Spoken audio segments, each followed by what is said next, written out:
let's dive right into some serious enterprise security today. Yeah, definitely. We're talking about the kind of vulnerability that can... keep you up at night. Yeah, for sure. So we got to talk about Ivanti Sentry. Okay.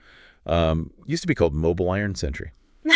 Right? You know, a lot of you out there are probably using something like this every day, right? Every day. On your phone, on your laptop, Yep. at the coffee shops, trying to, securely access your company's files. Right. That's where Ivanti Sentry comes in, right? Exactly. It's like the bouncer at the door of your company's network. Right. Making sure only the right people, the right devices get in. Yeah, it's the application gateway, right? So it's that secure tunnel. Okay. Protecting all that sensitive data that's flowing between your device and, say, your company's servers and applications. And that is absolutely critical these days. Yeah. So many people working remotely. It's more important than ever. Right. Yeah. So what we're talking about here, we're dealing with a vulnerability that could basically let an attacker completely bypass that security checkpoint. That's right. We're talking about like remote access without needing a password. That's exactly right. And the ability to then execute commands, malicious commands on that system. That's right.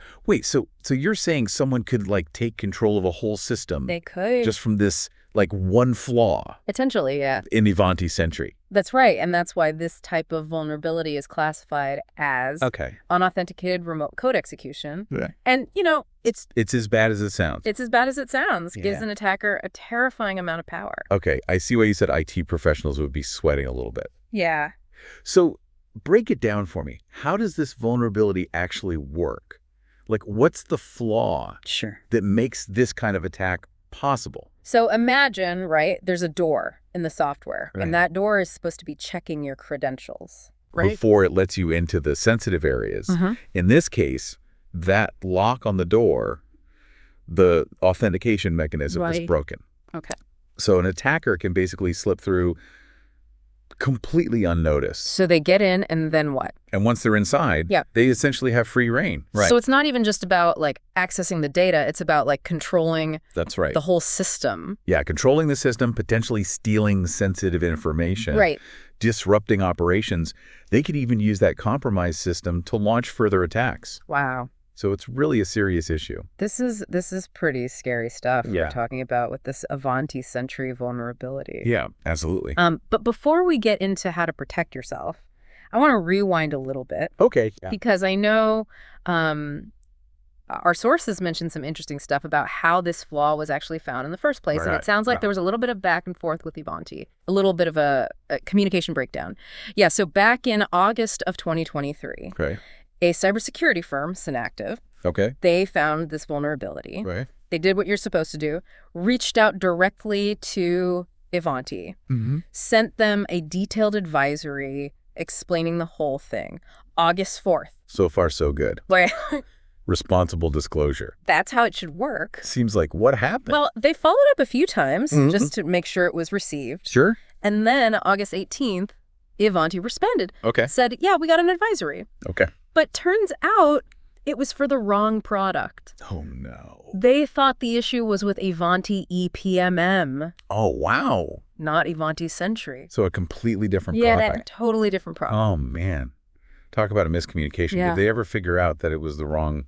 They did eventually. Synactive had to be like, guys, no, we sent you 2 separate advisories. This is the important one. So it wasn't until August 21st that Ivanti finally published the CVE. That's the official vulnerability identifier. Right. CVE 2023-38035. Catchy. Yeah, if you're into that sort of thing. Right. But they got the advisory out there for the right product, finally. Okay, so that's still over 2 weeks to sort out all this confusion. That happens. That's cutting it close, right? When we're talking about cybersecurity, every day matters. Every single day matters because that vulnerability is just sitting there. Yeah, someone could be exploiting that as... Absolutely could be exploited at any time. We speak. Yep. Did they ever figure out, like, what caused this mix-up in the first place? So in September... Ivanti kind of fessed up and said, basically, when that first email was forwarded internally, the attachment with the advisory was missing. Oh, no. Just a simple mistake. Wow. But huge consequences, Yeah, talk about a lesson in clear communication, right? But okay, so we understand, kind of, the timeline of the discovery. Right. Let's go back to how this flaw could actually be used in an attack. Okay. You mentioned something earlier about a web shell. Right. What is that exactly? So, yeah, think of a web shell as like a backdoor into a website or an application. Okay. And in this case, the vulnerability in Ivanti Sentry, that's the door. Okay. An attacker could use that flaw to upload a web shell disguised as a normal file. Okay. Bypass all the security checks that Sentry's supposed to have in place. So they sneak that web shell in. Yep. Then what? What can they do once they've got it in there? Well, it gives them remote control, essentially. Okay. So they could, steal data, sensitive company documents, user credentials, things like that. Right. They could even modify system settings. Okay. Basically hijack the whole application. It's like giving someone the keys to the kingdom. Pretty much, yeah. It's because of this one vulnerability. That's right. And it gets worse. And it gets worse. You mentioned that. Yeah, that Tomcat 2 user I mentioned. Oh, right. The one that's associated with the Apache Tomcat web server. Right, that Ivanti Sentry uses, yeah. Here's the thing. In the affected versions of Sentry, Tomcat 2 has what's called pseudo access. Pseudo access. So pseudo. Okay, I've heard of that. Yeah, you've probably heard of it. Isn't that the highest level of access you can have? It is, yeah. It's the master key to the entire IT infrastructure. Okay, so and if an attacker gets pseudo access, they can do anything. Right. Install malware, delete files, bring down the whole system, you name it. And since this vulnerability lets them execute commands as Tomcat 2, exactly. It's game over. Yeah, game over. Complete system compromise. This is a nightmare. It is a nightmare scenario. For any company. For sure. Using Ivanti Sentry. Yep. Okay, so let's switch gears here.